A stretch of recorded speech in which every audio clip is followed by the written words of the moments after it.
Okay అండి. ప్రభువైన యేసుక్రీస్తు నామములో మీ అందరికీ శుభాభివందనములు. మనం పేతురు రాసినటువంటి పత్రిక, మొదటి పత్రిక 3వ అధ్యాయం 15 నుండి 22 వచనాల వరకు మనం ధ్యానం చేస్తున్నాం. చివరి వచనం వరకు. ఒక్కొక్క వచనాన్ని మనం శ్రద్ధగా చూద్దాం. 15 వచనంలో ఏమని చూసామండి?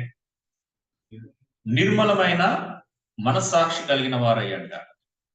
ఏ మనస్సాక్షి? నిర్మలమైన మనస్సాక్షి కలిగిన వారై మీలో ఉన్న నిరీక్షణ గురించి మిమ్మల్ని హేతు అడుగు ప్రతివానికి సాత్వికంతోను భయంతోను సమాధానం చెప్పుటకు ఎల్లప్పుడూ సిద్ధముగా ఉండి. ఈ 15-16 వచనాలు రెండు కలిసి ఉన్నాయి. మనం అందులో 2 పాయింట్స్ చూద్దాం. Be ready. నెంబర్ 1 పాయింట్ ఏంటి అంటే బీ రెడీ. ఎల్లప్పుడూ సిద్ధపడండి, సిద్ధంగా ఉండండి. దేనికి సిద్ధంగా ఉండాలి? Be ready. ఎందుకు సిద్ధంగా ఉండాలంటే మనం దేని కొరకు సిద్ధంగా ఉండాలి? క్రైస్తవులమైన మనము, విశ్వాసులైనటువంటి మనము దేని కొరకు సిద్ధంగా ఉండమంటున్నాడు పేతురు ఇక్కడ? దేని కొరకండి? సమాధానం చెప్పడం. ఎవరికి సమాధానం చెప్పాలా? హేతు అడిగేవారు. ఎవరు ఈ హేతువులు అడిగేవారు? ఎవరు ఇక్కడ? ఎవరు కారణం అడుగుతుంది? ఎవరు మనల్ని? దేవుడు కాదు, అన్యులు. సో మనం యేసు ప్రభువు నమ్ముకున్నాము. నమ్ముకున్న తర్వాత ఏం జరుగుతుంది అనంట, సమాజంలో ఉన్నవారు, బయట ఉన్నవారు నువ్వు ఎందుకు నమ్మావు అని హేతు అడుగుతారు కదా, కారణం అడుగుతారు. కారణం అడిగిన వాళ్ళకి ఏం చెప్పాలా? నీకెందుకు, నా ఇష్టం, నేను నమ్ముకున్నాను అని చెప్పాలి కదా. ఎవరన్నా వచ్చి యేసు ప్రభువుని ఎందుకు నమ్ముకున్నావు అంటే నువ్వెవరు నన్ను అడగడానికి అనాలి. నీకేంది, నమ్ముకుంటా, నా ఇష్టం, నాకు నచ్చింది నమ్ముకున్నాను, అంతే కదా. అలా కదా. సో ఏమంటున్నాడు? ఎవరైనా యేసు ప్రభు నువ్వు ఎందుకు నమ్ముకున్నావు అని హేతు అడిగే వాళ్ళకి ఏం చేయాలంట? భయముతోను సాత్వికంతోను సమాధానం చెప్పాలంట. ఎలా చెప్పాలంట?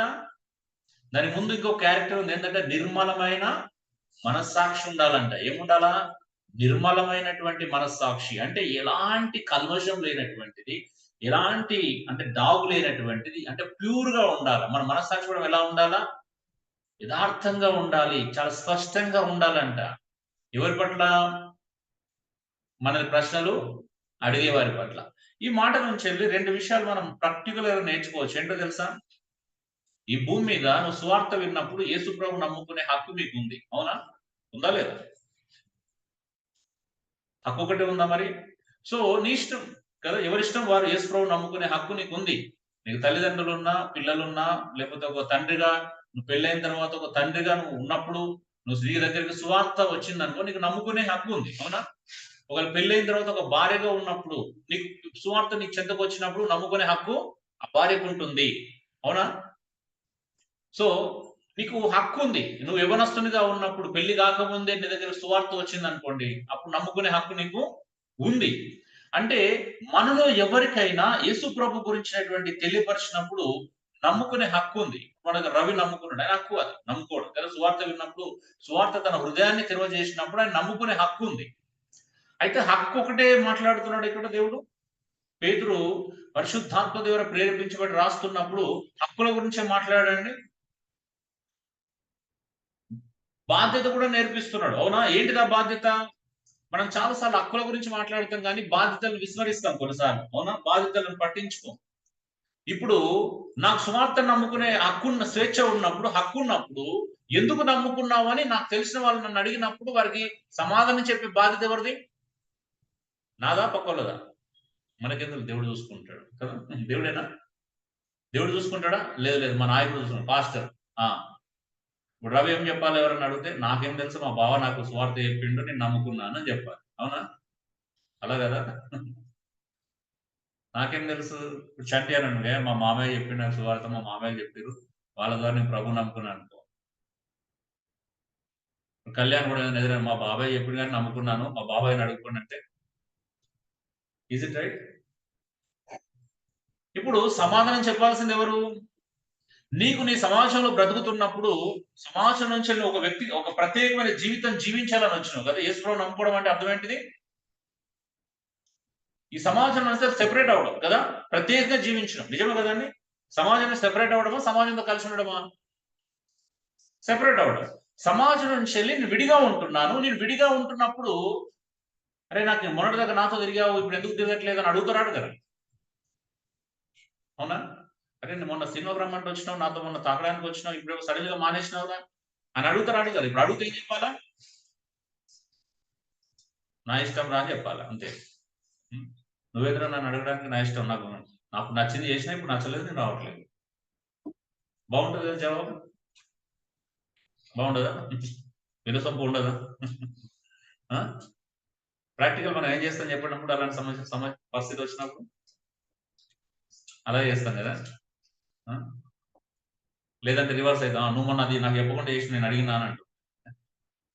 అంటే మనం సెపరేట్ అయినాం సమాజం నుంచి వెళ్ళి, మన బంధువుల నుంచి వెళ్ళి, మన స్నేహితుల నుంచి వెళ్ళి, ఈవెన్ మన ఓన్ కుటుంబ సభ్యుల నుండి కదా, మన ఫ్యామిలీ మెంబర్స్ నుంచి వెళ్ళి, మన సొంత కుటుంబ సభ్యుల నుంచి మనం వేరే. మొన్నటి వరకు వాళ్ళు ఏం చెప్తారు చేసిన వాళ్ళతో కలిసి తిరిగారు కదా.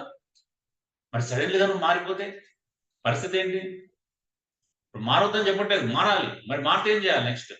అంటే మారినప్పుడు మన స్నేహితులు గాని, మన బంధువులు గాని, మన కుటుంబ సభ్యులు, అరే మొన్నటిదాకా నువ్వు ఇలా ఉన్నావు, మా అత్త మామ వాళ్ళు అడిగారు అనుకో, అవి ఏం చేయాలి, మొన్నటిదాకా మాతో ఇవన్నీ చేసినావు, ఇప్పుడేంటి సడన్ గా మానేసినావు ఏంటి? అంటే మనలో ఉన్నటువంటి ఆ నిరీక్షణ ఏంటిదంటే, అది నిరీక్షణ అంటే యేసు ప్రభు నమ్ముకోవడం వల్ల కలిగేది ఏంటిదండి? నిరీక్షణ, ఒక హోప్ కలుగుతుంది. ప్రభు నమ్ముకున్నందుకు నేను పరలోక రాజ్యం చేర్చబడతాను, యేసు ప్రభు నా కొరకు రాబోతున్నాడనే ఎదురుచూపు ఎంత గొప్పది కదా. మరి నిరీక్షణ ఉందా మన ఫస్ట్ ఆఫ్ ఆల్? ఈ నిరీక్షణ ఉంటే బాగుంటది ఫస్ట్. యేసు ప్రభు నమ్ముకున్న దేని కొరకు? ఒక నిరీక్షణ కొరకు. యేసు ప్రభు మనల్ని వస్తాడు, మనతో పాటు మనల్ని తనతో పాటు తీసుకొని వెళ్తాడు, ఆయన రాజ్యంలో మనల్ని చేర్చుకుంటాడు, ఆయన నిత్య రాజ్యంలో, నిత్య నివాసంలో మనల్ని చేర్చుకుంటాడు. ఎంత గొప్ప విషయం అండి అది. గొప్ప విషయమా, ఆర్డినరీ విషయమా? చాలా పెద్ద విషయం అది. మరి అలాంటి అద్భుతమైన జీవితాన్ని ప్రభు మనకు ఇవ్వడానికి పిలుచుకున్నాడు. మనకు నిరీక్షణతో బ్రతుకుతున్నాం. ఈ సమాజంలో ఇతరులకు లేదు నిరీక్షణ. నిరీక్షణ లేదు కాబట్టి ఏం చేస్తారు? లోక సంబంధంగా ఆలోచిస్తారు, లోక సంబంధ నిర్ణయాలు తీసుకుంటారు, లోక సంబంధంగానే కదా వాళ్ళు జీవిస్తారు. ఎందుకంటే వాళ్ళకి నిరీక్షణ లేదు. ఈ లోకమే వాళ్ళకి సమస్తం లాగా అనిపిస్తుంది. మనకేం కనిపించాలి అప్పుడు? మనలో ఏం కనిపించాలా? పరలోకమే సమస్తంగా కనిపించాలి. మనల్ని ఎవరు ఎందుకు ప్రశ్న అడగట్లేదు తెలుసా? మనం ఆల్రెడీ కాంప్రమైజ్ అయిపోయినాం వాళ్ళతో. అవునా? ఏంట్రా నువ్వు భిన్నంగా జీవిస్తూనే ప్రశ్న ఎప్పుడు వస్తుంది? వాళ్ళకి వేరుగా జీవించినప్పుడు మనల్ని ప్రశ్నిస్తారు కదా. వారికి భిన్నంగా జీవిస్తే, అరే మేమేమో ఇక్కడ సెటిల్ కావాలని చూస్తున్నావు, నువ్వేమో ఎక్కడో సెటిల్, నీకు ఎక్కడో ఉందంటే ఎదురు చూస్తున్నావు ఏందిరా అని అడుగుతారు. ఎక్కడ దేన్ని బట్టి అడుగుతారు మనల్ని? నిరీక్షణ బట్టి. అవునా? మనం పరలోకం కోసం ఎదురు చూస్తున్నాం. ఎవరో ఫ్రెండ్స్ అంటారు, ఏం ఇప్పటివరకు స్థలము లేదంటే ఏమో ఏందిరా అని అంటే, నాకు పరలోకం ఇల్లు ఉందిరా, నేను ఆ నిరీక్షణ కొరకు చూస్తున్నానే ప్రేమతో చెప్తాను. అంటే ఎప్పుడు వస్తుంది ఆ ప్రశ్న? బంధువులైనా, స్నేహితులైనా మనం ఒక నిరీక్షణ కలిగి బ్రతుకుతున్నప్పుడు ఆ ప్రశ్నలు ఎదురవుతాయి. మనకు ఏ నిరీక్షణ లేనప్పుడు మనల్ని ఎందుకు అడుగుతారు ప్రశ్న? ఎవరు అడగరు. అందరితో కలిసిపోయినాం, ఆల్రెడీ కాంప్రమైజ్ అయిపోయినాం. అందరిలాగానే మనం ఉన్నాం. ఏంటి నువ్వు ఇన్ని రోజులు మాతో ఎన్ని రకాలు చేసినావు, ఇప్పుడు ప్రత్యేకంగా జీవిస్తున్నావు. నేను ఎందుకు ప్రత్యేకంగా జీవిస్తున్నా అంటే, నేను ప్రభు కొరకి నేను ప్రత్యేకపరుచుకున్నాను. నన్ను నేను ప్రత్యేకపరుచుకొని జీవిస్తాను. చెప్పగలుగుతారా? మీ మధ్యలో, మీ ఫ్రెండ్స్ మధ్యలో సాక్ష్యం ఉంటదా? ఒకసారి మీ 10 మంది ఫ్రెండ్స్, మీకు క్లోజ్ ఫ్రెండ్స్ నాకు పరిచయం చేయించండి. ఒక 15 వరకు ఒక అరగంట టైం ఇవ్వండి. నేను వాళ్ళని ఇంటర్వ్యూ చేస్తాను మీ గురించి. ఎంతమంది ఛాయిస్ ఇస్తారు? నా ఫ్రెండ్స్ నెంబర్లు అందరూ మీకు ఇస్తాను. లేకపోతే బంధువుల నెంబర్లు మీకు ఇస్తాను. మీరు అడిగి చూడండి. ఏముంది? ఏం ప్రత్యేకత ఉంది మీలో? ఏం చూపించాం మనం? క్రీస్తు నమ్ముకున్నటువంటి సెపరేషన్ కదా మనం కనపరిచాము మన స్నేహితుల మధ్యలో. అప్పుడు అడుగుతారు, ఏంటిది నీలో ఒకటి ప్రత్యేకంగా అనిపిస్తుంది, ఏంటి నీ నిరీక్షణకి కారణం ఏంటి కదా? ఇంత హోప్ పెట్టుకున్నావు దేవుని మీద, కారణం ఏంటి? అప్పుడు ఏం చేయాలా? భయముతోనూ, సాత్వికముతోనూ సమాధానం చెప్పుటకు ఎల్లప్పుడూ అండి, ఎల్లప్పుడా అప్పుడప్పుడు ఎల్లప్పుడూ సిద్ధంగా ఉండాలి. Be ready. దేనికోసం? మీ రక్షణను గురించి, మీ నిరీక్షణ గురించి ప్రశ్న అడిగే వారికి, హేతు అడిగే ప్రతి వానికి కారణం చెప్పడానికి సిద్ధంగా ఉండాలి. నేనెందుకు నమ్ముకున్నాను ప్రభుని? యేసు ప్రభు దగ్గర రావడానికి నా బలమైన కారణము నిత్య నివాసం, నిత్య రాజ్యం, ఎటర్నల్ లైఫ్. అవునా? ఎటర్నిటీ. అది ఆయన తప్పించి ఎవరు ఇవ్వలేరు. ఈ భూమి మీద మనకు డబ్బు ఇచ్చేవాడు ఉంటాడు, బంగారం ఇచ్చేవాడు ఉంటాడు, ల్యాండ్స్ ఇచ్చేవాళ్ళు ఉంటారు. అవునా? కానీ ఎటర్నిటీ ఎవరు ఇవ్వలేదు. అవునా? సో ఈ భూమి మీద బ్రతుకుతున్న మనకి పరలోక రాజ్యంలో స్వాస్థ్యం ఇవ్వగలిగిన ఒకే ఒక వ్యక్తి ప్రభుని యేసుక్రీస్తు. అందుకోసం నమ్ముకున్నాను. ఎందుకోసం నమ్ముకున్నారండి మీరు ప్రభుని? మీరే చెప్పాలి. మీకే తెలియాలి, నాకు తెలియదు. ఎందుకు నమ్ముకున్నారు ప్రభుని? ఎటర్నిటీ కోసమైనా ఇంకేమైనా ఆశలు ఉన్నాయండి? చనిపోతే నిత్యరాజ్యంలో ఉండాలి, పరలోక రాజ్యము చేరాలి అనే ఆశనైనా, నిరీక్షణైనా ఎంతమందికి ఉంది? నేను పాట పాడినప్పుడు మీరు నాతో పాటు పాడతారు. బట్ ప్రాక్టికల్‌గా మీ లోపల ఎంతమంది? ఇప్పుడు నేను పాడుకున్నప్పుడు మీరు వెంటనే నాతో కలుపుతారు కదా! ఇప్పుడు ఏంటిది? ఎన్నాళ్ళు ఉన్నా ఈ లోకాన్ని విడిచిపెట్టాలని ఏనాటికైనా నీ రాజ్యములో నేను చేరాలని నిరీక్షణే నీవని నిరీక్షణే నీవని సమాధాన గీతాలు నీ పాడనా సమాధాన గీతాలు నీ పాడనా. నిజంగా ఇప్పుడు నాతో పాడారు అనుకోండి, ఎంతమంది నిజంగా ఈ పాటల్లోని భావం యథార్థంగా తెలుసు. నేనైతే దాని ఉద్దేశంతోనే వాడుకుంటాను ఎక్కువగా. ఎంతమంది మీకు ఆ కాన్షియస్ లో వాడుకుంటారు? ఎన్నాళ్ళు ఉన్నా ఏదో ఒక రోజు ఈ లోకాన్ని విడిచిపెట్టాలి, ఏనాటికైనా నీ రాజ్యంలో చేరాలి. ఉందా నిరీక్షణ? అంటే ఆ నిరీక్షణ ఉంది కాబట్టి ఏమన్నాడు, నేను సమాధాన గీతాలు పాడుకుంటున్నా, నాకేం టెన్షన్ లేదు కదా. ఈ భూమి మీద నాకు ఎలాంటి టెన్షన్స్ లేవు. ఏముంది ఏమి లేదని టెన్షన్ నాకు లేదు. మీకుంటదా ఉండదా చెప్పండి? మీకు లేదా? నెక్స్ట్ వీక్ చెప్తారా? సో అప్పుడు పెంచుకుంటే సంతోషం. సో మీ విశ్వాస కోణము లేకపోతే మీ నిరీక్షణకు సంబంధించిన లెవెల్స్ పెరుగుతున్నాయా, రోజు రోజుకి తగ్గుతున్నాయా? ధైర్యంగా చెప్పాలి, ఉంటుంటే పోతా రేపు నాకు ప్రభు వస్తాడనే ధైర్యం ఎంతమంది లోపల లేదు కదా. కష్టం కదా ఆ మాట చెప్పడం. అది ఎప్పుడు చెప్తాం? విశ్వాస సంబంధులు మూర్ఖులాగా కనిపిస్తారు కదా మీకు. నిజంగా చెప్పండి, నిజం చెప్పండి. మీరు విశ్వాస సంబంధాలు ఎలా చూస్తారు? మూర్ఖులుగా చూస్తారా, జ్ఞానవంతులుగా చూస్తారా?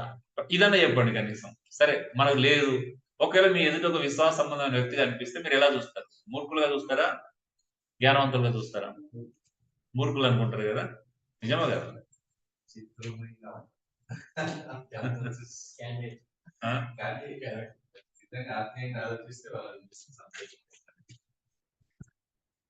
ఓకే, ఆలోచించండి. సో అంటే అఫ్ కోర్స్ ఇప్పుడు నేను పరిచయం కోసం ఏదో చేయాలని ఆశపడుతున్నాం అంటే పరిచయ ధర్మం నాకేదో ఉండాలని కాదు. మా చెల్లి ఒప్పుకుంది అంటే ల్యాండ్ విషయంలో కానీ అంటే ఎక్స్చేంజ్ చేసుకుని ఒక ల్యాండ్ ఎక్స్చేంజ్ చేసుకుని అక్కడ ఏదో చిన్న కన్స్ట్రక్షన్ చేయాలని ఎందుకు ఆలోచిస్తున్నాం అంటే అక్కడ మనం స్థిరపడడానికి కాదు, ప్రస్తుతానికి ఒక పరిచయ ధర్మం జరగడానికి. మేలో మనం ఒక సెమినార్ పెట్టుకోవాలనుకున్నాం. ఇప్పటికి లొకేషన్ దొరకక అది కూడా క్యాన్సిల్ అయ్యే ప్రమాదం. లొకేషన్ దొరకలేదు ఇప్పటివరకు. మేలో మన ఫ్యామిలీ సెమినార్ అనుకున్నాం కదా 5 days. సో అవ్వట్లేదు, ఎక్కడ లొకేషన్‌లో ఎక్కడ సెట్ అవ్వట్లేదు. మన సన్ రైజ్ స్కూల్ ఏమో ఆ రేకులన్నీ తీసేసి స్లాబ్ వేయడానికి ప్లాన్ చేస్తున్నాం. అంటే క్లాస్ ఎగ్జామ్స్ అయిపోగానే. కాబట్టి అక్కడ చేయలేము. లొకేషన్ లేవు పెట్టుకుందామంటే. తాడికొండ వెళ్దామంటే అక్కడ 2 రూమ్‌లు ఉన్నాయి, హాల్ ఉంది. ఫ్యామిలీ పిల్లలందరిని అక్కడ అకామిడేట్ చేయలేము. సో ఇట్లా సో మెనీ ప్రాబ్లమ్స్. అంటే మన పరిచర్యకు ఆటంకాలు ఉన్నాయి కాబట్టి మనకంటూ ఒకటి ఉంటే కొద్దిగా ఎక్కువ పరిచయం చేయడానికి అవకాశం ఉంటది. ఎక్కువ మీట్ అవ్వడానికి అవకాశం ఉంటది. బయట ఇప్పుడు అంటే జీవజ్యోతి అవన్నీ అడుగుతున్నారు. అందరూ పెంచేసి రేట్లు ఒకప్పటిలాగా లేవు. ఒకరోజు హాల్‌కి 10,000 అంటే మనం 5 రోజులంటే జస్ట్ హాల్‌కి 15 అంటే ₹1,00,000 కట్టాలి. అవునా? ఇక మనం సేవ భారతి లాంటోళ్ళం అడుగు కూడా పెట్టలేము మనలాంటోళ్ళు. సో మళ్ళీ ఫ్యామిలీస్ ఉండడానికి అంటే మనకి డార్మెటరీస్ కావచ్చు, లేకపోతే రూమ్స్ ఇవన్నీ ఎంత అవుతాయి? ఫుడ్ తట్టుకోలేము. సో ఆలోచించండి. అంటే ఒక నిరీక్షణ అంటే మన పరిచర్య కొరకు ఆలోచించడం తప్పులేదు. కానీ భూమి మీద మనకి ఏది లేదని ఆలోచించాల్సిన అవసరం లేదు. అంటే కాన్ఫిడెంట్ ధైర్యంగా బ్రతకగలగాలండి. మనిషికి కావాల్సిన ధైర్యమే. మీరేమంటారు? నిజమా కాదా? ధైర్యం ఎలా వస్తది? విశ్వాసం వలన వస్తది. విశ్వాసం ఎక్కడి నుండి వస్తది? ప్రభు దగ్గర నుండి వస్తది. అంతే. అవునా? ప్రభు చూడట్లేదు కాబట్టి ధైర్యం రావట్లేదు. విశ్వాసం రావట్లేదు. విశ్వాసం లేకపోతే ధైర్యం ఉండదు. విశ్వాసం లేకపోతే నిరీక్షణ ఉండదు. విశ్వాసం లేకపోతే ప్రేమను కూడా ప్రదర్శించలేం. నిస్వార్థమైన ప్రేమను ప్రదర్శించలేం. అంటే ఒక్క విశ్వాసం యొక్క లోపము ఎన్ని చూపిస్తుందో తెలుసా మన లైఫ్‌లో? ఒక్క విశ్వాస లోపమే. మిగతా సమస్యలన్నీ అందుకే మనం ఎందుకు ఎవరు ప్రశ్న అడగట్లేదు అంటే మనం ఆ విశ్వాస జీవితాన్ని నిరీక్షణ కలిగి బ్రతికినప్పుడు మనం ప్రశ్న అడుగుతాం. మీకున్న ధైర్యం ఏంటి అని అడుగుతారు. అవునా? మీకున్నంత నిరీక్షణ ఏంటి? ఈ సమాజంలో మీరు ఇలా ఉన్నారు, ప్రాబ్లమ్స్ ఉన్నాయి. అయినా కూడా ఇంత ధైర్యంగా ఎలా ఉంటున్నారు? ఇంత నిరీక్షణ మీకు ఎలా ఉంది అనేది మనం 15 వర్షంలో ఎంత అద్భుతమైన ప్రశ్న కదా. అందుకే మంచి భయంతో చెప్పాలంట. ప్రశ్న అయినప్పుడు ఎలా చెప్పాలా? భయము సాత్వికం అంటే ఎంత డౌన్ టు ఎర్త్ అయిపోవాలి కదా, తగ్గించుకొని కంప్లీట్ వీక్నెస్. సాత్వికాన్ని మనం వాడడం ఇంగ్లీష్ లో వీక్నెస్ అంటే ఎంత లోతైన పదం తెలుసా అది. బైబిల్లో సాత్వికత్వం అనే పదం ఇద్దరిద్దరికి వాడబడింది. ఒకటి పాత నిబంధనలో మోషే కదా, తన ఇల్లంతట్లో సాత్వికుడు అని. అంటే ఎంత సాత్వికుడు అని ఎందుకు వాడబడిందో తెలుసా? 40 లక్షల మంది, దాదాపు 20 లక్షల మంది ఇశ్రాయేల్ ప్రజలను నడిపిస్తున్నప్పుడు అందరిని వ్యతిరేకించారు. ప్రతిరోజు గొడవపడ్డారు ఆయనతో. మమ్మల్ని సంప్రదాయానికి తీసుకొచ్చావు, మమ్మల్ని నాశనం చేయడానికి తీసుకొచ్చావు, మాకు ఐగుప్తులోనే బాగుంది, ఎడాల దింపుతున్నో తీసుకొచ్చి జరుగుతూనే ఉన్నారు, తిరుగుబాటు చేస్తూనే ఉన్నారు. కానీ ఎన్నిసార్లు తిరుగుబాటు చేసినా మోసెస్ ఎప్పుడు వాళ్ళని శపించలేదు. ఏం చేశాడు? ప్రార్థన చేస్తున్నాడు. దేవుడే వచ్చి ఇనిషియేషన్ తీసుకున్నాడు అండి. ఒకరోజు దేవుడు వచ్చి ఏమన్నా తెలుసా? మోషే ఒక్క మాట సెలవివు, 20 లక్షల మందిని ఇక్కడే సర్వనాశనం చేసేస్తాను, ఏం నిర్మూలన చేస్తా, ఎవరిని లేకుండా చేసేసి నీ పిల్లల ద్వారా నేను సంతానాన్ని కలగజేసుకుంటా అన్నాడు. అంటే మామూలు విషయం అండి. దేవుడు ఇనిషియేషన్ తీసుకున్నాడు. ప్రజల యొక్క ప్రాబ్లమ్స్ లో దేవుడు ఇన్వాల్వ్ అవుతున్నాడు. వాసన చెప్పాలి ఒక నాయకుడికి దేవుడి మధ్యలో ఉండే రిలేషన్షిప్ మీకు అర్థం కాదు ఎక్కడ కూడా. అంటే అలాంటి కమ్యూనికేషన్ అర్థం కాదు.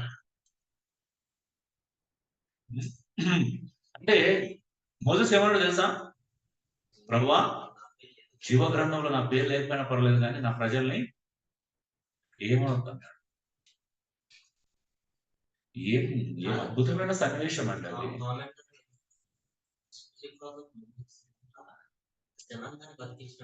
అవును మరి ఒక మోసెస్ వల్ల 20 లక్షల మంది జనాన్ని బ్రతికించారు. మీకు అంటే నాయకుల యొక్క విలువ చాలా మందికి తెలియదు.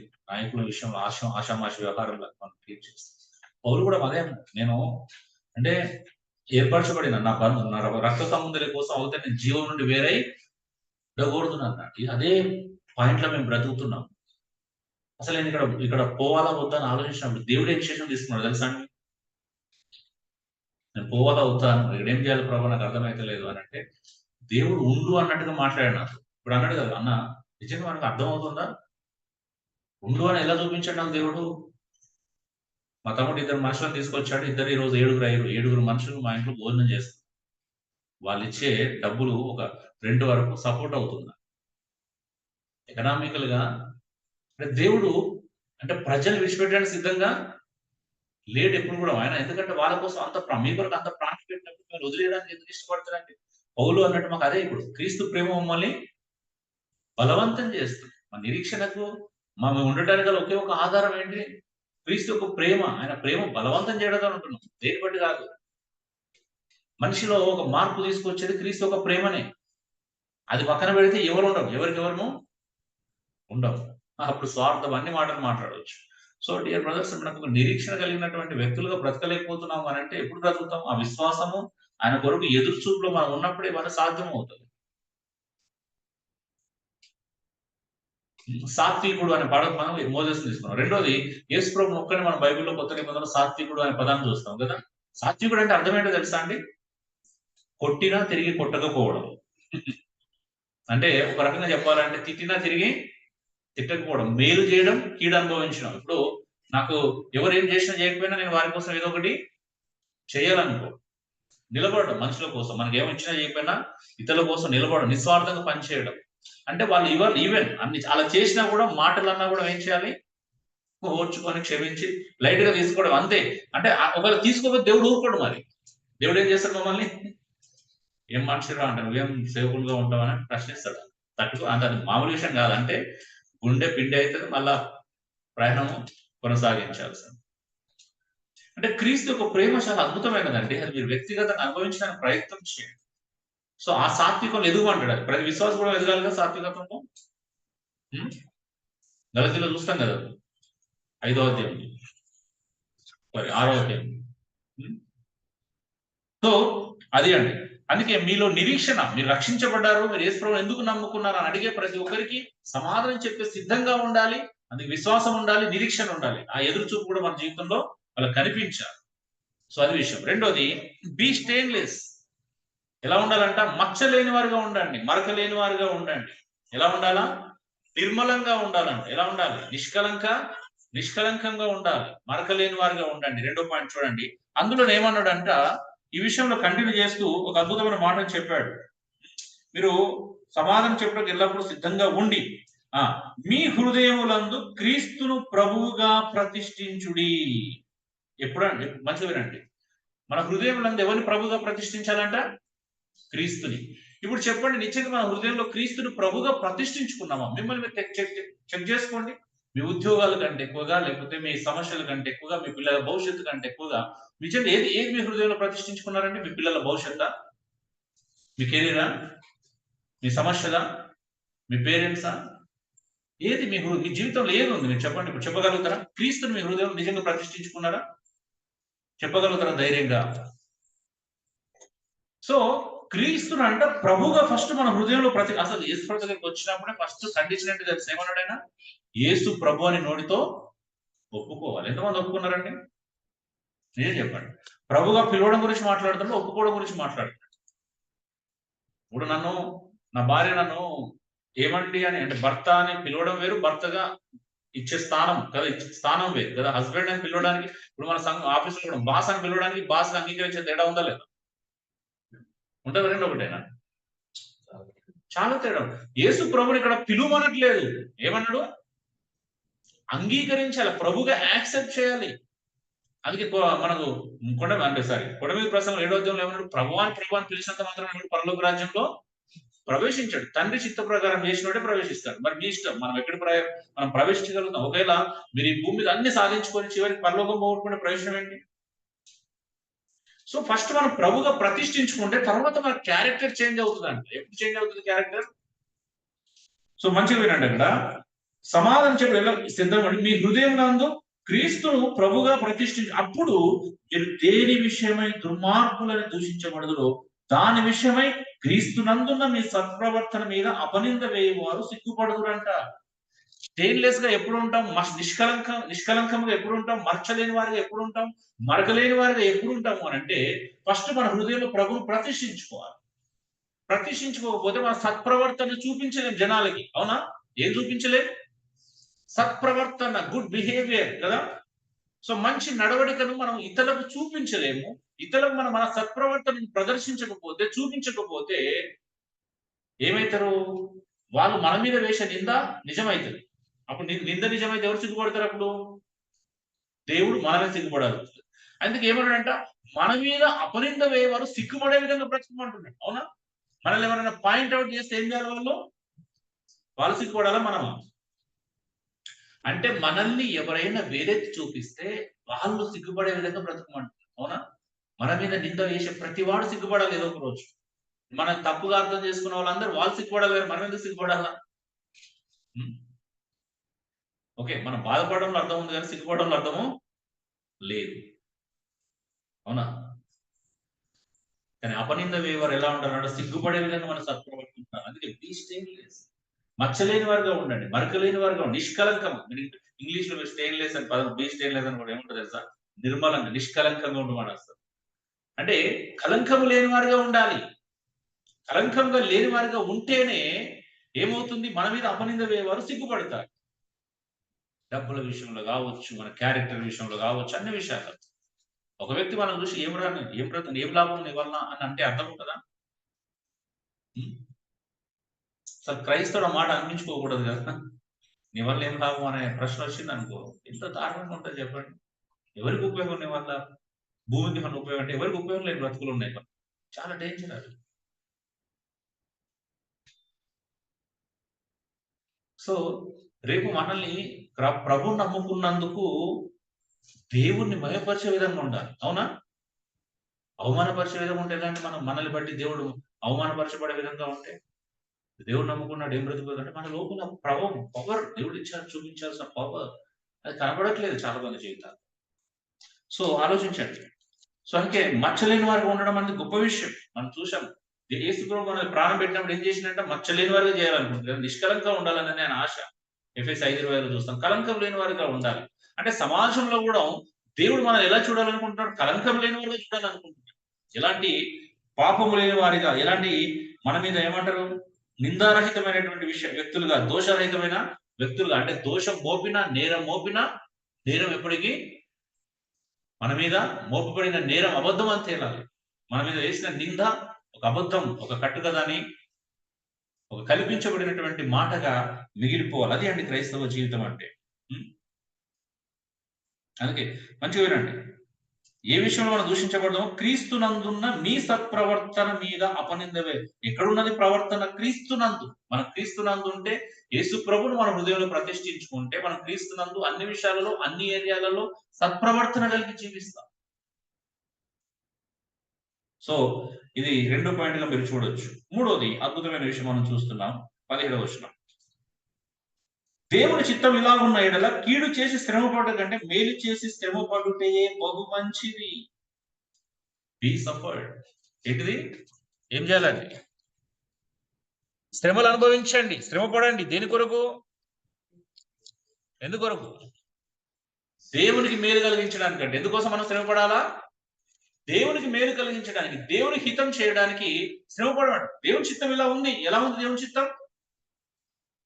దేవుని చిత్తం ఎలా ఉందంట? మనము నిరీక్షణ కలిగి జీవించాలి. మన మీద అపనింద వేయవారు సిగ్గుపడే విధంగా బ్రతకాలి. అవునా? ఇప్పుడు అక్కడ కంటిన్యూ అవుతుంది. అంటే అన్నిలో మన మీద అపనింద వేస్తారు, మనం ప్రభుని నమ్ముకున్నాం, మనం తృణీకరిస్తారు. అవునా? అప్పుడు తృణీకరించి మనం అపనింద వేస్తే అంటే వీడు చాతగాక యేసుప్రభుని నమ్ముకున్నాడు అనడానికి ఇప్పుడు ఏం చేయాలి? వాడు చాతగాక యేసుప్రభుని నమ్ముకోలేదు అనేది వాళ్ళకి అర్థం కావాలి. అవునా? వీడు చాతగాక అని వట్టి మాటలు మాట్లాడుతున్నాడు, పరలోకం అంటున్నాడు, లేకపోతే నిత్య జీవం అంటున్నాడు. ఇక్కడ భూమి మీద నెగ్గడం చాతగా కనడానికి ఇప్పుడు ఏం చేయాలి? భూమి మీద నెగ్గడం చాతగా కాదు మనం. అదే కదా, అది కంటిన్యూ చూడండి మీరు. అది అన్యులే కదా, మనం అలాంటి పరిస్థితి కల్పించకూడదు అంటున్నాడు. అందుకే దేవుని చిత్తం ఇలా ఉంది. ఎలా ఉంది? ఎలా ఉంది అని అంటే, మన మీద అపనింద వేయవారు సిగ్గుపడాలి. అది దేవుని చిత్తం కదా. మన మీద అపనింద వేయవారు ఎలా ఉండాలంటే సిగ్గుపడే విధంగా ఉండాలంట. మనం సిగ్గుపడే విధంగా ఉండాలంటే ఇప్పుడు ఏం చేయాలి మరి? అందుకే అంటే మనము మేలు చేసి కీడు అనుభవించడం బహు మంచిది. దేవుడు ఇలా కోరుకున్నప్పుడు మరి దేవుడు కోరుకున్నట్టుగా జీవిస్తున్నామా? నిజం చెప్పండి, మన నుంచి దేవుడు ఏం కోరుకుంటున్నాడు? కీడు చేసి కీడు అనుభవించమంటాడు, మేలు చేసి కీడు అనుభవించమంటున్నాడు. మేలు చేసి కీడు అనుభవించమంటాడు. అది దేవుని చిత్తం. మంచి చేసి కూడా తిట్టుబడాలి. అవునా? మంచి చేసి కూడా అవమానాలు పాలవు అంగీకరించాలి. అది దేవునికి మితం అవుతాడు. మనం మౌనంగా ఉండడానికి దేవునికి హితం అవుతుంది. మనం దాన్ని సహించిన మనకు దేవునికి హితం అవుతుంది. లేదంటే కానీ నేను నా కోపం రాకూడదా, నేను ఏమంటారు కారం ఉప్పు కారం తినట్లే, మనం ఎందుకు రివర్స్ కాకూడదు, ఎందుకు తిరిగి జవాబు ఇవ్వకూడదు. సో దానికి ఒక లిమిట్ ఉంటుంది. అవునా? సో అవి దాటుకున్నప్పుడు అత్యంత ప్రమాదకరమైన విషయాలుగా మారుతాయి. సో అన్యులు ఎప్పుడు కూడా మనల్ని పాయింట్అవుట్ చేసే విధంగా బ్రతకకూడదు. అన్యులు మనల్ని వేలెత్తి చూపించే విధంగా ఉండకూడదు. వేలెత్తి చూపించే విధంగా ఏమాత్రం మనము అది చేయకూడదు. అంతా మేలు చేయాలి. మేలు మేలు మేలు చేసుకుంటూనే ఉంటారు. రెండవ దేవుడు అదే చూసినాం కదా, చివరి వచనంలో కదా, మనం దేవుని గురించినటువంటి అంటే కీడు సహించడానికి దేవునికి హితం అవుతుంది. మంచి మంచి చేయడానికి ప్రయత్నం చేయాలి.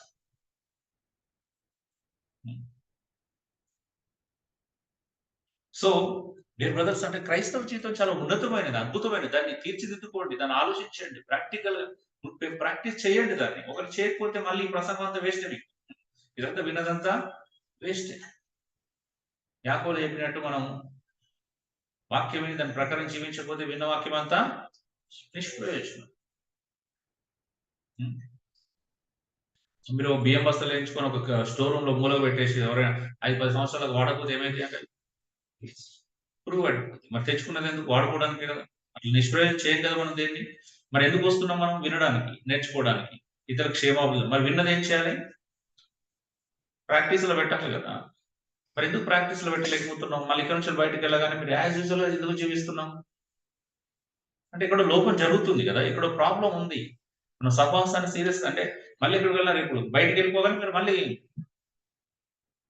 ఎలా అయిపోతున్నారు? ఈ స్పిరిచువల్ విషయాలను క్యారీ ఫార్వర్డ్ చేస్తున్నారు, ఇక్కడ వదిలేసి వెళ్ళిపోతున్నారు. ఏం చెప్పండి? ఎంతమంది వాక్యాన్ని క్యారీ ఫార్వర్డ్ చేసుకుంటున్నారు మీ జీవితంలో, మీ వ్యక్తిగత జీవితంలో? మీ ఇంటి వరకు వస్తుందా విన్న వాక్యం? మీ ఇంటి వరకు వస్తుందండి అది? అసలు పోనీ ఇది అయిపోయిన వెంటనే మీరు ఏం డిస్కషన్ చేస్తారు? జనరల్ టాక్ చేస్తారు, అవునా? మరి ఇది ఉండదు అప్పుడు. దీనివల్ల ప్రయోజనం ఏంటి? ఇది ఉండకపోతే మన టాక్ లో మనం మాట్లాడుతుంటేనే కదా మనకు ఉత్సాహం కలిగి అరే ఇలా ఉండాలి అనే ఇంట్రెస్ట్ కలిగేది. సో మీరు బయటికి వెళ్ళిపోయిన వెంటనే లేకపోతే ఫెలోషిప్ అయిన వెంటనే మళ్ళీ అనవసరమైన ముచ్చట్లు పెట్టకండి. దీన్ని మననం చేయండి, దీన్ని మళ్ళీ మాట్లాడుకోండి, ఒక్కొక్కరు ఒక పాయింట్ గుర్తు చేసుకోండి. ఎవరికి ఏది గుర్తుంటే అప్పుడు ఏమవుతుంది, అది ప్రాక్టికల్ లైఫ్ లో ఎలా ఇంప్లిమెంట్ చేయాలన్న ఆలోచన అప్పుడు పుడుతుంది, అప్పుడు అది పుట్టదు. అందుకే మన మీద అపనిందే వారు సిగ్గుపడే విధంగా మనం మేలు చేసి కీడు అనుభవించాలండి.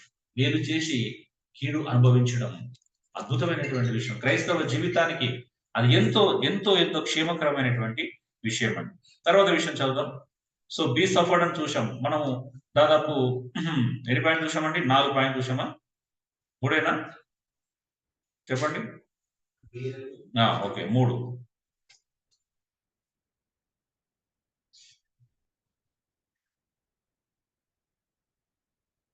ఓకే, 4వది ఎందుకు మనం సఫర్ అవ్వాలి, ఎందుకు ఇదంతా చేయాలని దానికి 4 రీజన్స్ చూద్దాం, 4 కారణాలు చూద్దాం. ఇవన్నీ ఎందుకు చేయాలి, మనం ఎందుకు బీ రెడీగా ఉండాలి, ఎందుకు బీ స్టేన్లెస్ గా ఉండాలి, బీ సఫర్, ఎందుకు మనం శ్రమ పడాలి, ఎందుకు మనము పవిత్రంగా ఉండాలి, ఎందుకు మనం సిద్ధంగా ఉండాలి. 3 విషయాలకి ఇక్కడ పేతురు 4 అద్భుతమైన కారణాలు ఇస్తున్నాడు. నాకు ఆశ్చర్యం కలిగించిన కారణాలు ఏంటో చూద్దాం. ఒకటి, నెక్స్ట్ వర్షం మనం చూద్దాం. ఏలయనగా మనలను దేవుని యొద్దకు తెచ్చుటకు అనీతిమంతుల కొరకు నీతిమంతుడైన క్రీస్తు శరీర విషయంలో చంపబడి ఆత్మ విషయంలో బ్రతికింపబడి పాపముల విషయంలో ఒక్కసారే శ్రమ పడెను. ఎందుకు మనం శ్రమపడాలంటే ఈ సఫర్డ్ కదా, ఆయన మన కొరకు శ్రమ పడ్డాడు కాబట్టి. మనం ఎందుకు పవిత్రంగా ఉండాలి, ఆయన మనం పవిత్రంగా ఉండాలని మన కొరకు శ్రమ పడ్డాడు కాబట్టి. ఎందుకు మనం సాత్వికంతో అన్యులకు సమాధానం ఎందుకు చెప్పాలి, ఆయన మన కొరకు శ్రమ పడ్డాడు కాబట్టి చెప్పాలి. అంతేనా? ఎవరి బట్టి? అంత క్రీస్తుని బట్టే. క్రీస్తు ఏం చేసిండ, మనలను దేవుని యొద్దకు తీసుకురావడానికి చేసిండ. అది ఎంత ఎందుకు దేవుడు అంటే అర్థం ఏంటి? మనం ఒకప్పుడు దేవునికి దగ్గర లేనట్టే కదా, ఉన్నామా దగ్గర?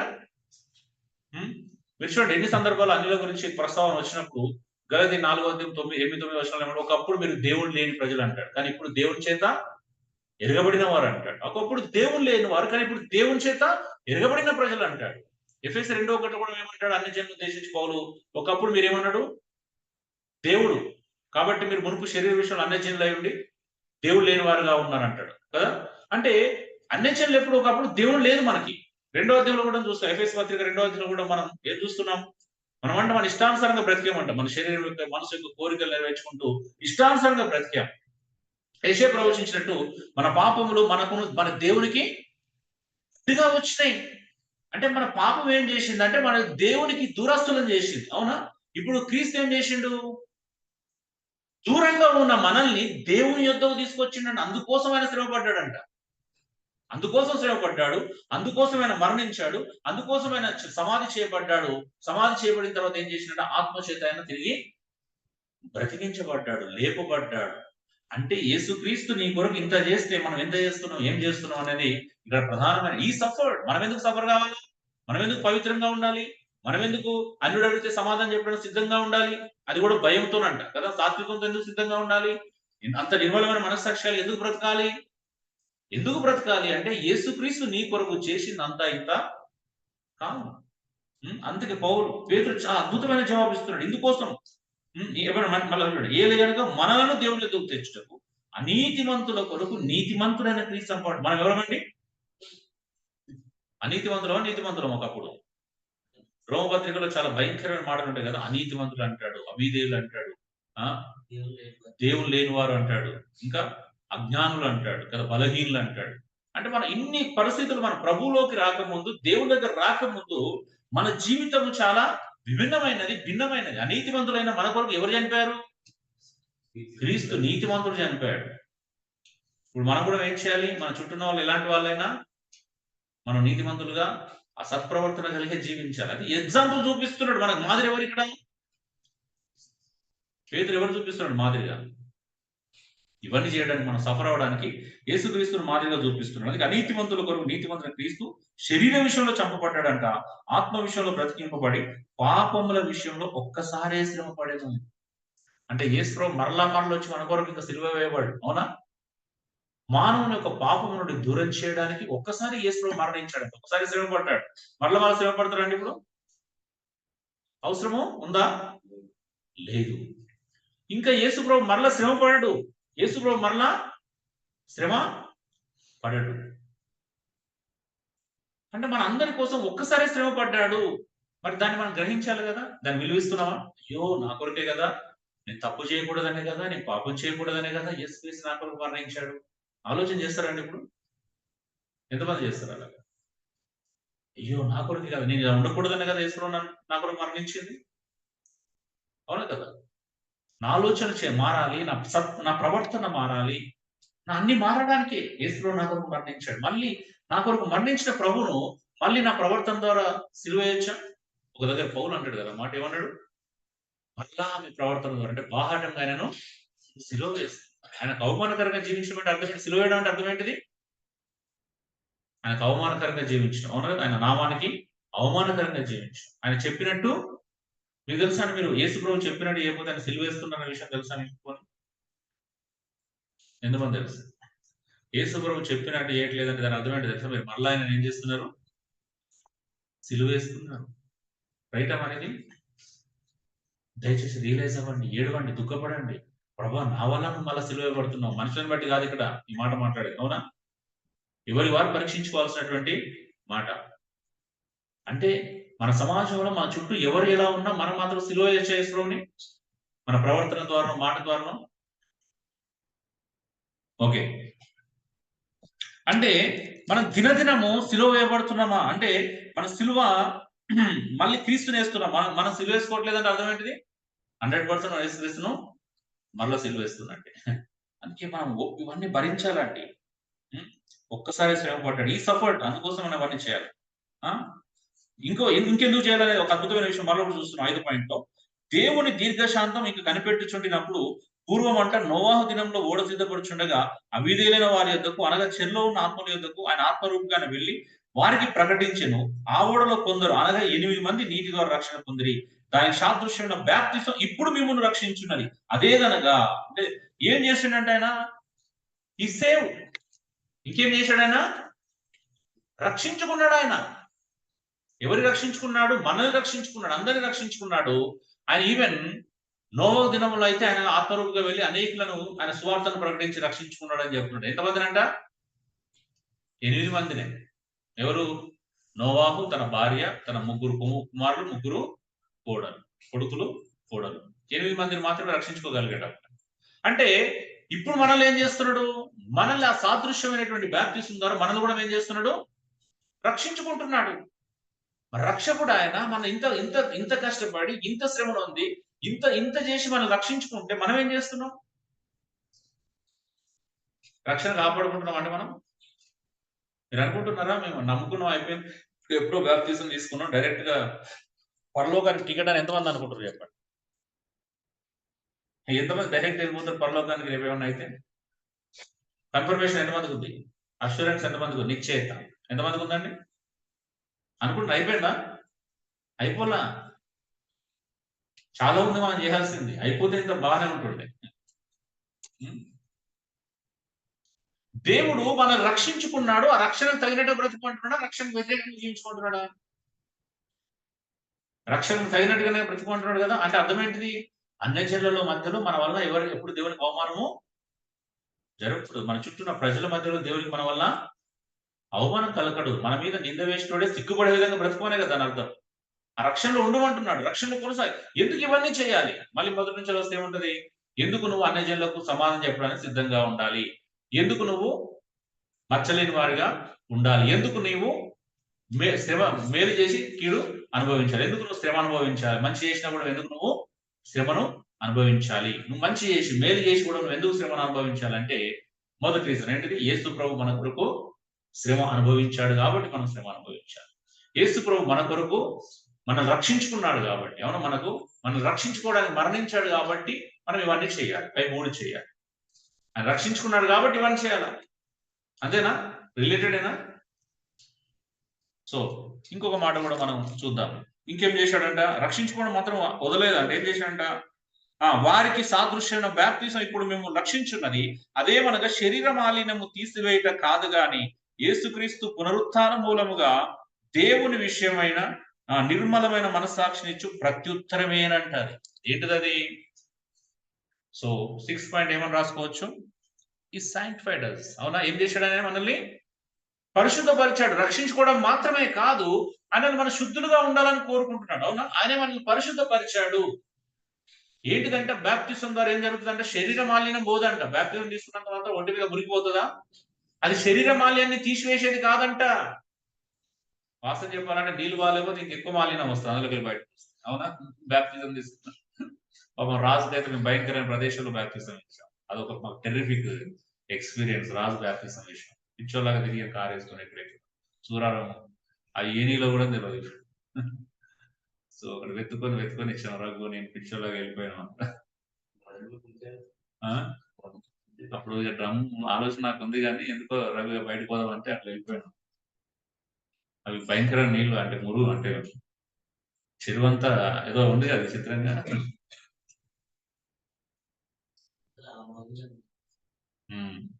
కొన్ని అందరు పట్టిండ అంటే అది కూడా లేదు. మోకాల మీద నిలబెట్టించిన కదా, మోకాల మీద కూర్చుని పెట్టించిన, అంత లోతు కూడా లేదు. సో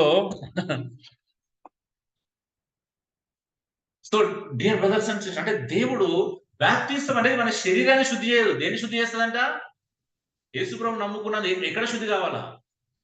మన మనస్సాక్షి శుద్ధి కావడం. ఆమెన్. ఎక్కడ శుద్ధి అవుతానా? మనస్సాక్షి శుద్ధి కావాలి. మన మనస్సాక్షి మన మీద నేరం మోపనంత శుద్ధి కావాలి. ఆ మనస్సాక్షి వాళ్ళు ఇచ్చే ప్రత్యుత్తరం అంట. మనం ఎవరైనా ప్రశ్న అడిగితే ప్రత్యుత్తరం అంటే ఏంటంటారు? ప్రత్యుత్తరం అని అంటే అర్థం ఏంటి? ప్రశ్నకు సమాధానం చెప్పడం. ప్రత్యుత్తరం అంటే ఒకరు ఎవరైనా మనం అడిగితే దానికి సమాధానం చెప్పడం. అందరూ మనల్ని ఏమైనా అడిగితే దానికి ఎలా చెప్పాలంట? ఆ నిర్మలమైన మనస్సాక్షితో ప్రత్యుత్తరం ఇవ్వడమేనంట. అది అంటే దేవుడు మన ఇంటర్నల్ గా చేంజ్ చేయాలని చూస్తున్నాడు. ఎంత ఇంటర్నల్ గా అంటే మన మనస్సాక్షి కూడా మన మీద ఏం మోపకూడదు? నేరం మోపకూడదంత పరిశుద్ధంగా ఉండాలని కోరుకుంటున్నాడు. ఇప్పుడు మనం ఎవరితో ఫ్రెండ్షిప్ చేస్తే ఏం చేస్తాం? ఏదో ఒక లాభం ఉంటది, ఏదో ఒక అవసరం ఉంటే చేస్తాం. ధైర్యం చెప్పగలుగుతామంటే నేను ఈ వ్యక్తి దగ్గర కేవలం నిర్మలమైన మనస్సాక్షితోనే నేను స్నేహం చేస్తున్నాను, పరిచయం కాపాడుకున్నాను అని చెప్పగలుగుతామా? నాకు అలా రిలేషన్షిప్ ఎవరితో లేదు ఇప్పటి వరకు. ఎవరితో నా సంబంధం ఉన్నది అంత స్పిరిచువల్. అవునా? నాకు ఎకనామికల్ అంటే వీళ్ళ వల్ల నాకు లాభం వస్తున్న రిలేషన్షిప్ నాకు ఎవరితో లేదు. ఎందుకంటే నా ప్రతి రోజు నా మనస్సాక్షి నేను ఎవరితో మాట్లాడినా అది నాతో చెప్తుంది, నా పక్షం సాక్ష్యం ఇస్తుంది. ఏమన్నది పౌలు అంటాడు, నిర్మలమైన మనస్సాక్షి కదా, పవిత్రమైన మనస్సాక్షి కలిగి కదా, శుద్ధమైనటువంటి మనస్సాక్షి కలిగి మీ మీద మీ ఎదుట మేము ఇలా ఉన్నామని చెప్పగలుగుతాం. మేము ధైర్యంగా చెప్పగలుగుతాం అన్నమాట. ఎక్కడికి వెళ్ళినా చెప్పగలం. ఏదైనా మీటింగ్కి వెళ్ళినా అదే మనస్సాక్షితో వచ్చినాం, మీరు ఏదో ఇస్తారని రాలా, కేవలం వాక్యాన్ని చెప్పడానికి. ఎంత ధైర్యం ఉంటుంది తెలుసా అది? అంతే కదా, అంతకంటే గొప్ప ఫీలింగ్ ఏముంటుందండి? అంటే మన దగ్గర అంత నిస్వార్థమైనటువంటి ఆలోచన విధానం, అంత నిర్మలమైనటువంటి ఆలోచన విధానం, అంత పవిత్రమైన ఆలోచన విధానం కలిగి ఉండాలి. అంటే బీ సాంక్టిఫైడ్. ఆయన పరిశుద్ధపరిచాడు కాబట్టి మనం కూడా సో ఈ సాంక్టిఫైడ్ కాబట్టి మనం బీ సాంక్టిఫైడ్ గా ఉండాలి. అవునా? ఆయన మనల్ని పరిశుద్ధపరచడానికి ఇదంతా చేశాడు. మన రక్షించబడితే సరిపోతుంది అనుకున్నాడు అండి ఆయన? అనుకోలేదు కదా. ఎక్కడి వరకు వెళ్ళాడు? అడుగడుగున అనువనుగున మన జీవితంలో మార్పు జరగాలని ఆయన ఒక ఉద్దేశం. ఎఫెసీయుల రాసిన పత్రిక అందుకే ఏమంటే 4వ అధ్యాయం చివరి వచనం చూస్తే 19 నుండి చూస్తే ఏముంటుంది చూడండి. మన చిత్తవృత్తి అన్నంత నూతన పరచబడిన వారమై నవీన స్వభావాన్ని ధరించుకోవాలి, ప్రాచీన స్వభావాన్ని వదులుకోవాలి. ఎబ్రిక్ అందుకంటే ఏమంటాడు అంటే వాక్యం గురించి మాట్లాడినప్పుడు వాక్యం ఏం చేస్తా అంటే 2 అంచుల వాడిగల ఖడ్గం. ఎటువంటి ఖడ్గం అంటే ఎక్కడికి వెళ్తుంది అంటే అది మన కీళ్లను మూలుగను కదా విభజించినంత మటుకు దొరుకుతుంది. ఎక్కడి వరకు? మూలుగా, ఈవెన్ మ్యారో దగ్గర కూడా వెళ్తుంది. అంటే అంతగా అది ఎందుకు చేస్తుంది అలాగా? మనల్ని అక్కడి నుంచి కూడా మనం ఏం కావాలా? శుద్ధి కావాలి. దాని ఉద్దేశం అదే. ఎందుకు అంత స్కాన్ చేస్తుంది? అది స్కాన్ చేసి వదిలేయడానికి కావాలి, రిపోర్ట్ చూసి అబ్బా బాగుందని చెప్పి పంపించడానికి. అంటే అది పోవాలి. అవునా? వాక్యం ద్వారా మనం పవిత్రపరచబడాలి, పరిశుద్ధపరచబడుతూనే ఉండాలి దినదినం. వాక్యం మనల్ని అందుకే అంటాడు కదా, కీర్తన గ్రంథం 119 కీర్తనలు ఏమన్నాడు? దేవా నీ ఎదుట నేను పాపం చేయకున్నట్లు నా హృదయంలో నీ వాక్యము ఉంచుకొని ఉన్నాను. అవునా? వాక్యం ఏం చేస్తుంది? పాపం చేయకుండా చేస్తుంది. ఇప్పుడు బయటకు వెళ్తాం, మంచి అమ్మాయి గారి మోహం చూపులు వచ్చినాయి, వాక్యం ఏం చేస్తారే అంటది. అవునా? అప్పుడు ఏం చేస్తాం?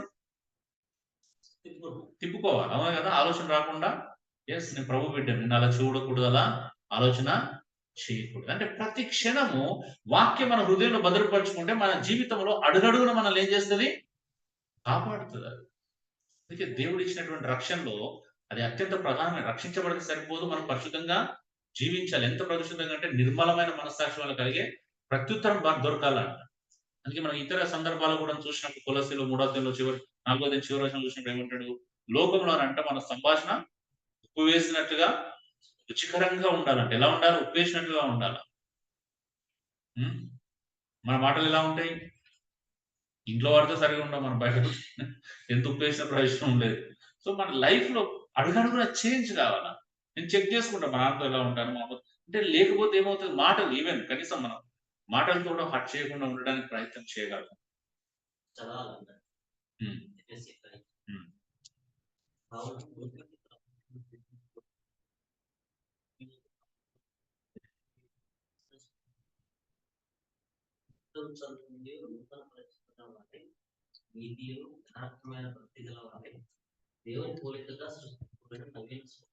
ఏంటిదంట మన లైఫ్ ఎంత ఒక్క రిఫరెన్స్ అన్న మీరు చూడండి, ఎన్ని రిఫరెన్స్లు తెలుసా అండి మీరు మనకు చెప్పాలంటే. ఇంతకుముందు మనం మోసపూరమైన దురాశలతో నడిపించబడ్డాం. మరి ప్రభు దగ్గరికి వచ్చిన వాళ్ళవేనా? మనం దేవుని పోలికగా మార్చబడడానికి పిలువబడ్డాం. దేవుని పోలికగా మార్చబడడానికి రక్షించబడ్డాం. 5:1 చూస్తే కావున ప్రియులైన పిల్లల వల్ల దేవుని పోలి నడుచుకోవాలి. నన్ను పోలిగా ఒకరొకరు కాదు, మనం దేవుని పోలి నడుచుకునే అంత భక్తి, అంటే అంత పరిశుద్ధంగా, అంత క్యారెక్టర్ మారాలి అసలు చెప్పాలి అంటే. ఎంతవరకు? దేవుని పోలి నడుచుకోవాలంటే ఎవరి పోలి నడుచుకోవాలి? కింద ఉంటుంది దేవుని పోలి నడుచుకోవడం అంటే కూడా జవాబు చెప్తున్నాడు 2వ వచనం. ఏమిటంట? చూడండి, మళ్ళీ ఉదాహరణ చూపిస్తాడు. ఏంటిది? సారీ, అక్కడ కాదు. సరే చెప్పండి, అక్కడ చదవండి. 5 రెట్లు.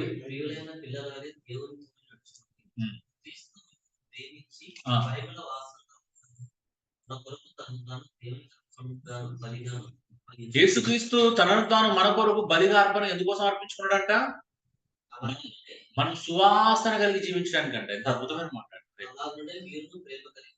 అలాగే మీరు కూడా ప్రేమ కలిగి, యేసుక్రీస్తు మనల్ని ప్రేమించి మన కొరకు తను అప్పగించుకున్నాడంట. ఎందుకొరకు? సువాసన ఉండడానికి. మనం ఏం చేయాలా? మనం కూడా ఆ ప్రేమ యొక్క సువాసనను వెదజల్లాలి. అంతే కదా? దాచిపెట్టుకోవాలి, వెదజల్లాలి. ప్రేమను దాచిపెట్టుకొని కేవలం మన పిల్లలకు, మన ఇంటి వారికి మాత్రమే భద్రపరచుకోవాలి. అవునా? నిజమే కదా? అలాగే చేద్దాం, ఏముంది, నష్టం ఏముంది కదా. ఏమంటాడు ఆ ప్రేమ ఎక్కడి వరకు అంటే, అంత త్యాగం చేసిండు క్రీస్తు. క్రీస్తు వల్ల కూడా మనం త్యాగం చేయమనంటే కదా, కూడా త్యాగం కోరుకుంటున్నా ఏమో. అంటే ఇక్కడ ప్రతి దగ్గర, అన్యులో కావచ్చు, సంఘంలో కావచ్చు, వ్యక్తిత్వము ఎంత అద్భుతమైనదో చెప్తున్నాడు. మారాలి, క్రీస్తు దగ్గరికి వచ్చినందుకు మారాలి. వేరే ఏం లేదండి, అందరం మారాలి. మనం ఒకరి బలహీనతలు ఒకరు క్షమించుకుంటూ మారాలి. నేను ఇలా ఉండకూడదని మనం సమాధానం చెప్పుకుంటూ మారాలి. సో అందుకే అదే క్రైస్తవ జీవితం. నెక్స్ట్ చివరి మాట చెప్పేస్తాను. 7వ పాయింట్ మనం చివరి వచనం 22వ వచనం చూస్తున్నాం. ఆయన పరలోకంలోకి వెళ్ళి దూతల మీదను, అధికారుల మీదను, శక్తుల మీదను అధికారం పొందిన వాడై దేవుడి కుడిపార్శ్వంలో ఉన్నాడంట. సో ఈ గాడ్ సుప్రీమసీ కదా. ఎంత అద్భుతమైన వ్యక్తి. ఇవన్నీ ఊరికైనా వచ్చిందా? ఆ పవర్ యేసు ప్రభు ఊరికైనా వచ్చిందా అండి? ఏం చేయకుండా వచ్చిందా? ఏం చేయకుండా రాలే. మనందరి కొరకు ప్రాణం పెట్టినందుకు, మన అందరి కొరకు ఆయన మరణించినందుకు ఈ పవర్ వచ్చిందంట. ఎక్కడికి పవర్ వచ్చింది? ఎక్కడెక్కడ వచ్చిందండి?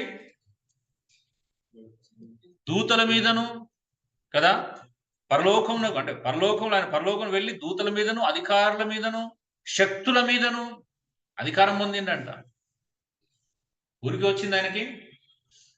ఆనడే సాతాను శోధించినప్పుడు నాకు ముక్కు ఇవన్నీ నీకు ఇచ్చేస్తా అంటే అక్కడే అయిపోతుంది. అవునా? ఎట్లొచ్చింది అది? అడ్డదిడ్డగా సంపాదించుకోవాలి యేసుప్రభు కదా. అడ్డదారి సంపాదించుకున్నాడా? అడ్డదారి అందరికంటే ముందు యేసుప్రభుకి అవకాశం వచ్చిందా లేదా? వీటన్నిటి పవర్ పొందుకునే అవకాశం యేసుప్రభు ముందే వచ్చింది. అడ్డదారిలో వచ్చిందా? మరి అడ్డదారిలో తీసుకున్నాడు దాన్ని? తీసుకోలేదు. సరైన మార్గంలో వచ్చి మనందరి కోసం ప్రాణం పెట్టాడు. మీరు ఒకసారి ఎఫ్ఎస్సి 1వ అధ్యాయం చివరి వచనం చదవండి. చివరి వచనం, ఎఫ్ఎస్సి పత్రిక 1వ అధ్యాయం చివరి వచనం చదవండి.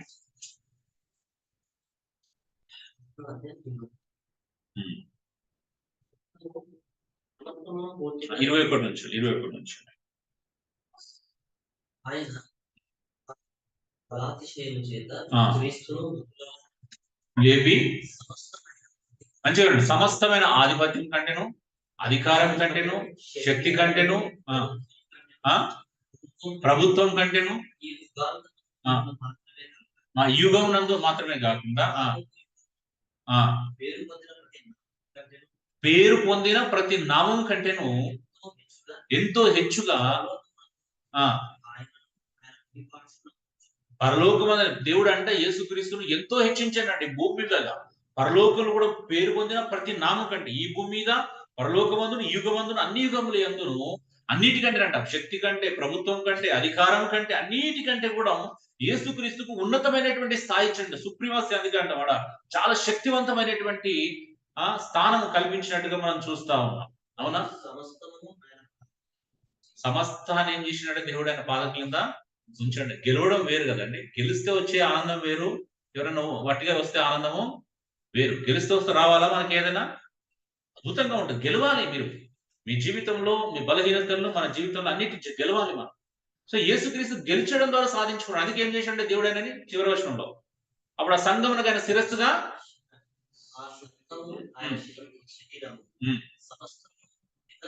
నింపుచున్న వారి సంపూర్ణత ఏం లేదు.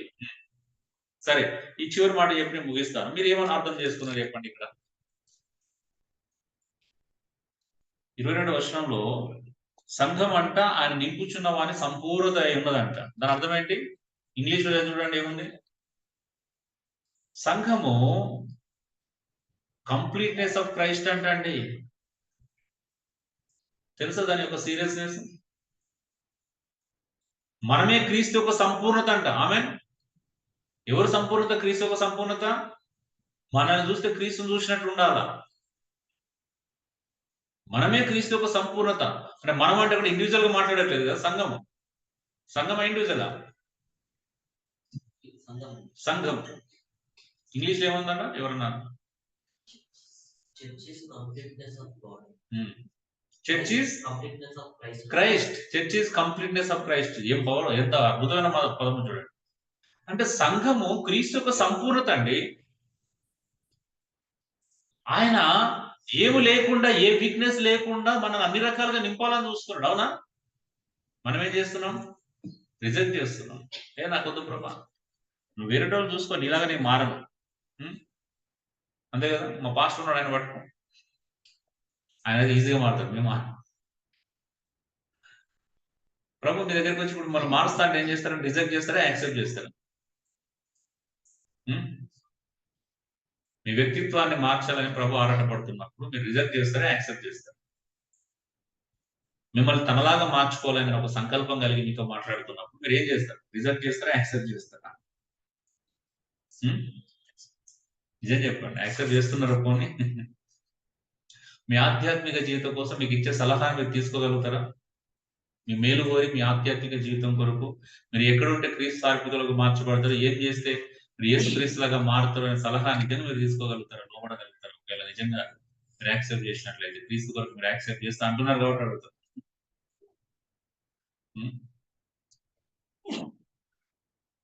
So dear brothers and sisters, ఆలోచించండి. సంఘం అద్భుతమైనది. ఆ సంఘాన్ని నిర్లక్ష్యం చేసి ఆ సంఘం కొరకు మనం ప్రభువే అంత అద్భుతంగా మాట్లాడుతున్నాడు. అందుకే అన్నిటి మీద అధికారం ఎలా పొందాడు అంటే మన కొరకు ఇదంతా చేశాడు కాబట్టి. ఇక్కడ మాట్లాడుతుంది కూడా ఇండివిజువల్స్ గురించి మాట్లాడట్లేదు కదా, సంఘం గురించి మాట్లాడుతున్నాడు కదా. మనం చదువుకున్న అసలు పేతురు రాసిన, ఎవరు రాసినా అంతా అయితే రెండే విషయాలు ఉంటాయి. అయితే సార్వత్రిక సంఘం లేదా స్థానిక సంఘం. అవునా? వాళ్ళు ఎప్పుడు అడ్రస్ చేసి ఎక్కడ చేస్తున్నారు? అయితే యూనివర్సల్ చర్చ్ లేదా లోకల్ చర్చ్, లేదా సార్వత్రిక సంఘం లేదా స్థానిక సంఘమే. వాళ్ళు ఏం రాసిన ఎవరికి రాస్తున్నారండి? ఎక్కువ సంఘానికి. అయితే సంఘం అంటే అది స్థానిక సంఘం కావచ్చు, లేదా కదా సార్వత్రిక సంఘము కావచ్చు. మరి మనం ఎవరము?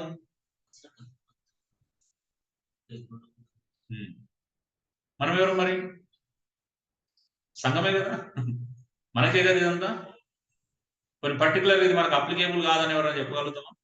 చెప్పలేదు. ఎందుకంటే పర్టికులర్ మనకు ఇప్పటికి కూడా అప్లికేషన్ చేసుకోవాల్సిన విషయాలు అందులో చాలా ఉన్నాయి. యూనివర్సల్ వర్డ్స్ కదా. ఇప్పుడు మనం చదువుకున్న యూనివర్సల్ ఒక స్పెసిఫిక్ కొంతమంది గ్రూప్ పేతురు రాస్తుంది. యూనివర్సల్ సంఘం అంతటి కదా. ఇప్పుడు స్టార్టింగ్ రెండో అధ్యాయంలో మనం చూసినప్పుడు క్లియర్ గా అనిపిస్తుంది కదా, దేవుడు ఆశ్చర్యకరమైనటువంటి చీకటిని మనల్ని తన వెలుగులోకి పిలుచుకున్నాడంటే ఎవరి గురించి మాట్లాడు? మనందరూ యాజకులుగా చేసుకున్నాడు, ఎవరి గురించి మాట్లాడు? ఆయన గుణాసులు ప్రచురణ చేయడు, ఎవరి గురించి మాట్లాడు? అందరి గురించి కదా. యూనివర్సల్ అది. మరి అక్కడ ఉండే కదా ఎంత స్టార్ట్ అయింది కదా రెండో అధ్యాయం, ఎంత అద్భుతమైనది. So dear brothers and sisters, మన లైఫ్ చాలా అద్భుతమైనది. దాన్ని దృఢం చేసుకోకండి, రాడికల్ గా ఉండండి, మంచి విషయాలు ఎప్పుడూ ముందుండాలి. గలతీ 6:7 చెప్పినట్ట, నాయకుడు చేసే ప్రతి మంచి పనులు పాలిభాగస్తులు కావాలన్నాడు. అన్నాడా? అనలేదా? అంటే ఒక నాయకుడు మంచి పని పూనుకుంటే ఏం చేయాలా? పాలిభాగస్తులు. మంచి పని అయితే పాలిభాగస్తులు. మేము చెడ్డ పనులు చేస్తే అసలు చెడ్డ పని చేయనివ్వద్దు, వాళ్ళ పాలిభాగస్తులు అవ్వాల్సిన అవసరం లేదు. కానీ ఇంకేం చేయాలా? ఆ పని కూడా చేయనివ్వకుండా జాగ్రత్త పడాలి. అంత ఖచ్చితంగా మీరు ఆ స్థాయిలో ఉండాలి. అలాంటి మంచి పని చేస్తే ఏం చేయాలి? ఏమైనా చేసుకుంటారు, మనకెందుకు? పరిచర్య మంచి పని చెడ్డ పన? వాక్యం అనేకులకు బోధించడం మంచి పన చెడ్డ పన? సంఘం విస్తరింపజేయడం మంచి పన చెడ్డ పన? మరి మంచి పనులు మనం ఇన్వాల్వ్ కాకపోతే ఎట్లా ఉంటుంది? అంటే ప్రతి పని, అంటే ఏ మంచి చేసినా మీ వ్యక్తిగత జీవితాలను కట్టడానికైనా సంఘ క్షేమావళి కోసం చేసే ప్రతి మంచి పనులు పాలిభాగస్తులు కావండి దయచేసి. లేదు అంటే ఆ జీవితం మనం జీవించడం నిర్మలమైన మనసాక్షి, పవిత్రమైన మనసాక్షి కలిగి మనలో నిరీక్షణ ఉన్న ఏ తోడు ప్రతివానికి సమాధానం చెప్పలేము. ఫస్ట్ నిరీక్షణ ఉండాలంటే మనం నిరీక్షణ కలిగి ఉంటే చెప్పగలుగుతాం. So dear brothers and sisters, ప్రార్థన చేసుకుందాం. Thank you lord. పరిశుద్ధులైనటువంటి తండ్రి, మహోన్నతులైన మా దేవానికి స్తోత్రాలు చెల్లిస్తున్నాం. ఈ యొక్క మధ్యాహ్న కాల సమయమందు ఈ సహవాసాన్ని కోరి, నీ ప్రేమను కోరి, ఒక మార్పును కోరి నీ వద్దకు వస్తున్నాం. దయచేసి మమ్మల్ని మార్చండి. మా బలహీనతలు కంట్రోల్ చేసుకోవడానికి సహాయం దయచి, మా ఆలోచనలు కంట్రోల్ చేసుకోవడానికి సహాయం దయచి, మమ్మల్ని మారున్నప్పుడు ఇతరులం కాదు ప్రభావ, మా లోపల ఉన్న లోపాలను చూసుకోవడానికి సహాయం దయచి. నా చుట్టూలో ఎంతమంది ఎలా ఉన్నా, ముందుగా నేను నా వ్యక్తిగత జీవితంలో ఎలా ఉన్నా నాకు చాలా ముఖ్యం. బోధకునిగా నువ్వు ఇచ్చిన బాధ్యతను కూడా బ్యాలెన్స్ చేసుకోవడానికి సహాయం దయచి. అన్ని విషయాలు నీ కృపను కాంక్షిస్తున్నాం ప్రభా. సంఘం నువ్వు ఎలా కోరుకుంటున్నావు అలా ఉండటానికి సహాయం దయచి ప్రభా. నీ కృపను కాంక్షిస్తున్నాం దయచేసి. అడుగడుగున అనువరమున అందరినీ తాకండి, అందరి హృదయాల్లో ప్రభా మీ వాక్యాన్ని స్థిరపరచుకోవడానికి, భద్రపరచుకోవడానికి సహాయం దయచి ప్రభా. వేరే కోణంలో ఎవరు ఆలోచించకుండా ఉండటానికి సహాయం దయచి. సో ముగ్గుసూటైన బోధ ప్రభా, ఇందులో ఎక్కడ కూడా ఏ రకమైనటువంటి ప్రభా అది లేనటువంటిది ప్రభా, పారదర్శకంగా ఉన్న సందేశం మీరు మా అందరితో మాట్లాడుతున్నారు. అందరం దాన్ని అర్థం చేసుకొని ఆ రకంగా బ్రతకడానికి, ఆ రకంగా జీవించడానికి, నీ వాక్యానికి మమ్మల్ని మేము అప్పగించుకోవడానికి సహాయం చేయించి, పరిశుద్ధాత్మకు మమ్మల్ని మేము అప్పగించుకోవడానికి కృప చూపించమని ప్రభు. మేము ఇంకా మారాలి. ఆ మార్పును కాంక్షిస్తూ మార్పు దిశ వైపు మేము ప్రయాణం చేస్తూ, నువ్వు వచ్చినప్పుడు నీ రాకడలో ప్రభా తల ఎత్తుకొని ప్రభా ఎత్తబడే గుంపులో ఎత్తబడే విధంగా మేము మా రక్షణ నిశ్చేతను కలిగి జీవించడానికి సహాయం దయచి. విన్న వాక్యం అందరి హృదయాలు ఫలింపచేయండి, ఆలోచింపచేయండి, ఒకరొకరు పురికొల్పుకునే విధంగా సహాయం దయచి. మా ప్రార్థన వింటున్నందుకే స్తోత్రాలు చెల్లిస్తూ, స్థానికంగా వచ్చిన వారందరినీ, అదేవిధంగా ప్రభా ఆన్లైన్ లో చేరిన ప్రతి ఒక్కరిని, ప్రతి కుటుంబ సభ్యులను పేరు పేరు వరుస చొప్పున మీ చేతులకు అప్పగిస్తున్నాను. అందరి జీవితంలో మీరు ఉండి కార్యం చేయండి. యేసు దివ్య నామములో వేడుకొంచున్నాను. ఆమేన్.